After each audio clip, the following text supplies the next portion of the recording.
عورت کہانی کے اس سیگمنٹ میں آپ کو خوش آمدید۔ مبارک ہو، بیٹی ہوئی ہے، نرس نے کمرے سے باہر آتے ہی اعلان کیا۔ اقبال کا دل ڈوب سا گیا۔ وہ اوپر سے حشاش بشاش دکھائی دینے کی کوشش کر رہا تھا، مگر اس کے اندر جیسے اندھیرا سا چھا گیا۔ یہ تیسری لڑکی تھی، اسے بیٹے کی شدید خواہش تھی۔ دل ہی دل میں وہ سوچ رہا تھا، ایک بیٹا ہوتا تو کم از کم بڑھاپا تو سکون سے گزر جاتا۔ وہ اللہ سے رو رو کر دعائیں مانگتا کہ اس کے ہاں نورینہ اولاد ہو۔ کبھی کسی نیک آدمی سے ملتا تو اسے بھی اسی دعا کے لیے کہتا۔ آخر اللہ نے اس کی سن لی۔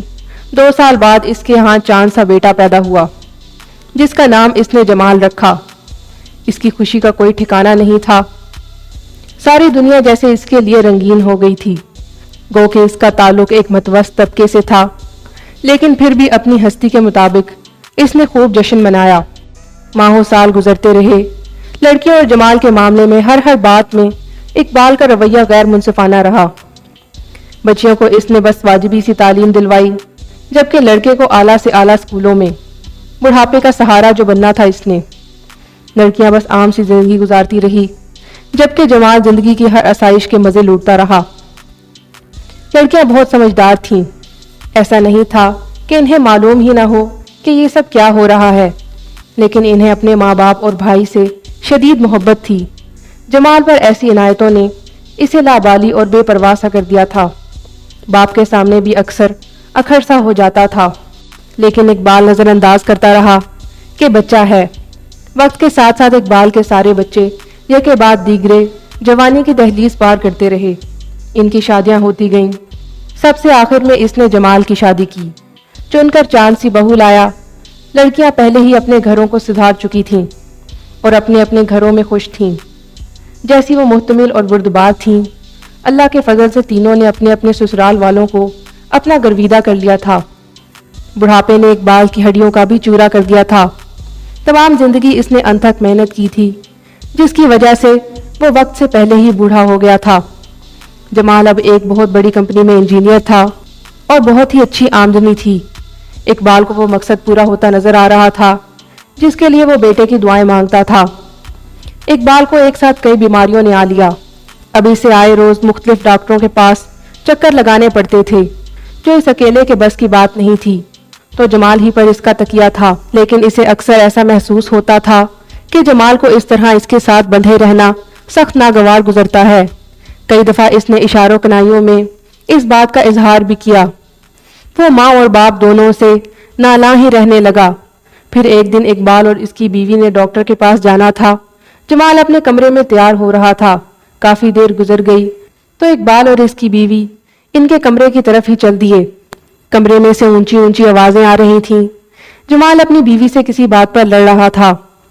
تمہیں ان کے ساتھ مجھ سے زیادہ ہمدردی ہے کیا؟ بیوی: جمال وہ بوڑھے ہیں، ایسے وقت میں جوان اولاد ہی سہارا بنتی ہے۔ جمال: ارے چھوڑو، کتنا کوئی سہارا بنے، اللہ ان کو پردہ ہی دے دے تو سب کے لیے اچھا ہے۔ صبح شام ان کی خدمت کروں یا اپنی بھی زندگی گزاروں؟ کیا میری اپنی کوئی زندگی نہیں؟ جمال بس بولے چلا جا رہا تھا۔ اقبال کے کان سن ہو رہے تھے۔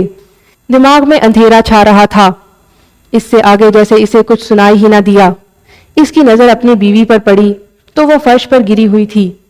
شاید اپنی کوکھ سے جنم دیے بیٹے کے منہ سے یہ سب سن نہ پائی تھی۔ اقبال نے زور سے چیخ مار کر بیوی کو پکارا۔ اس کو ہسپتال لے جایا گیا، لیکن وہ اس کے بعد نہ اٹھی۔ دوران خون کی مریضہ تھی۔ دوران خون اتنا اوپر چلا گیا کہ دماغ کی شریان ہی پھٹ گئی۔ اقبال کی دنیا ہی اندھیر ہو چکی تھی۔ صرف ایک ہی غم گسار تھی اس کی اس گھر میں۔ اس کی موت کے بعد اس نے جمال کو گھر سے نکال دیا۔ جب بیٹے کا آسرا ختم ہوا تو خود بخود اس کے اندر ہمت آ گئی۔ گو کہ یہ اس کے لیے بہت تکلیف دہ تھا، مگر اس نے جہاں جانا ہوتا خود ہی چلا جاتا۔ اب وہ بیٹے کی شکل دیکھنے کا روادار نہ تھا۔ اس کی بیٹیاں باپ کی تکلیفوں پر سخت غمزدہ تھیں۔ ان میں سے کوئی نہ کوئی اس کے پاس آ موجود ہوتی۔ تیسری والی نے ضد کر کے اسے اپنے گھر کے ساتھ جڑا ہوا گھر لینے پر مجبور کیا۔ بابا آپ یہیں رہیں، میں آپ کو اکیلا نہیں چھوڑ سکتی، مجھے نیند نہیں آتی بابا آپ کا سوچ سوچ کے۔ وہ اس کو وقت پر کھانا کھلاتی، وقت پر دوائی کھلاتی۔ اس کا شوہر اسے ڈاکٹر کے پاس بھی لے جاتا اور اس کے ماتھے پر بل تک نہ پڑتا۔ رات کو وہ باپ کے پاؤں دباتی، اس کا سر سہلاتی۔ اس کو دوائی کھلاتے ہوئے ایک دن اس نے دیکھا تو باپ کی آنکھوں سے آنسو رواں تھے۔ بابا، کیا ماں کی یاد آ رہی ہے؟ اس نے محبت سے پوچھا۔ اقبال نے اس کی طرف دیکھا اور بولا، نہیں بیٹی، میں یہ سوچ رہا ہوں کہ جب تو پیدا ہوئی تھی تو میں نے اللہ سے اس دن یہ دعا کیوں نہ مانگی کہ مجھے تیرے ہی جیسی ایک اور بیٹی عطا کرے۔ یہ کہہ کر وہ پھوٹ پھوٹ کر رونے لگا۔ اگر آپ کو ہماری یہ ویڈیو پسند آئے تو ہماری ویڈیو کو لائک اور مزید ایسی ویڈیوز کے لیے ہمارے چینل کو سبسکرائب کریں۔